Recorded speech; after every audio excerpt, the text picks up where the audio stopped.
करेंगे। बड़ी खबर क्या है वो थोड़ी देर में हम आपको बताएंगे, लेकिन लद्दाख से जो ये खबर सामने आई है बेहद महत्वपूर्ण मानी जा रही है। पैराशूट का सफल परीक्षण हुआ है लद्दाख में, स्वदेशी पैराशूट का सफल परीक्षण हुआ है। न्योमा में मिलिट्री कॉम्बैट पैराशूट का परीक्षण हुआ और 22,000 फीट से छलांग लगाई गई है। 20,000 फीट पर पैराशूट खुला है और आपको बता दें कि 13,400 फीट पर सुरक्षित लैंडिंग भी हुई है। -15 डिग्री में परीक्षण हुआ है और नेवल आईसी से लैस है स्वदेशी सिस्टम। ADRDE और DEBEL सिस्टम के द्वारा इसे विकसित किया गया है। तो तिब्बत और हिमालय के ऊंचाई वाले इलाकों में सैनिकों का ये एयर ड्रॉप करने के लिए DRDO ने एक नया पैराशूट तैयार किया और लद्दाख के न्योमा में ये जो है तस्वीर देखने को मिली है, जहां पर स्वदेशी मिलिट्री कॉम्बैट पैराशूट सिस्टम यानी MCPS का सफल परीक्षण हुआ है। और इस परीक्षण के दौरान DRDO के टेस्ट जंपर्स ने समुद्र तल से 22,000 फीट की ऊंचाई से छलांग लगाई है और उस समय वहां तापमान करीब -15 डिग्री सेल्सियस था। यानी पैराशूट को करीब 20,000 फीट की ऊंचाई पर खोला गया और जवानों ने करीब 13,700 फीट की ऊंचाई पर इसकी सुरक्षित लैंडिंग हुई है। इस पैराशूट सिस्टम को आगरा में मौजूद DRDO की lab aerial delivery research and development establishment यानी कि ADRDE के द्वारा विकसित किया गया है। आशिक मीर संवाददाता तमाम जानकारी के साथ जुड़ चुके हैं।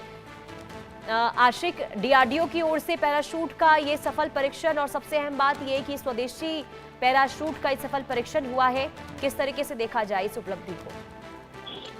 देखिए पुनीता, बिल्कुल भारत की डिफेंस रिसर्च डेवलपमेंट ऑर्गेनाइजेशन की तरफ से ये परीक्षण जो है लद्दाख के ऊंची चोटियों पर लिया गया, जहां पर पैराशूट के जरिए जो है जवानों को उतारा गया और इसमें 22,000 फीट की ऊंचाई पर ये पहला ऐसा टेस्ट है जो आज लद्दाख की ऊंची चोटियों पर किया गया। सबसे बड़ी बात यहाँ पर यह है कि बीते कुछ सालों में जिस तरह से भारत अपनी सैन्य शक्ति बढ़ा रहा है और इस सैन्य शक्ति के साथ साथ कई ऐसे उपकरण जो है अब भारत की सेना में आ गए हैं, जिससे काफी ज्यादा मजबूती जो है भारतीय सेना में देखने को मिल रही है। और सबसे बड़ा आज का दिन है DRDO के लिए, क्योंकि इस तरह जो है पहली बार किया गया है 22,000 फीट की ऊंचाई पर एक पैराशूट जो है वो उतारा गया है। और लद्दाख की चोटियों की जहां तक बात आती है, स्ट्रैटेजिकली काफी ज्यादा इंपॉर्टेंट माना जाता है और -15 डिग्री के तापमान में जो है यहाँ पर इस तरह का जंप जो है वो किया गया है, यानी एक बड़ी उपलब्धि के तौर पर इसे देखा जा रहा है।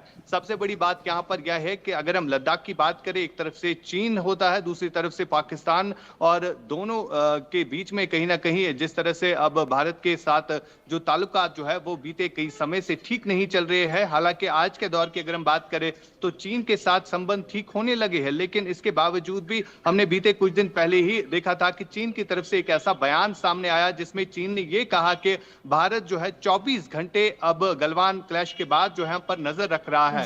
तो इसका साफ तौर पर मतलब यह है कि भारत अपनी सैन्य शक्ति तो बढ़ा ही रहा है, लेकिन साथ साथ दुश्मन पर भी 24 घंटे जो है नजर रख रहा है। और वजह ये है कि इस तरह के दुश्मन देशों के अंदर खलबल भी मची हुई है और DRDO के द्वारा जब एक और सफल परीक्षण किया गया है तो ये बहुत बड़ा संदेश जरूर माना जाएगा। बहुत शुक्रिया जानकारी देने के लिए।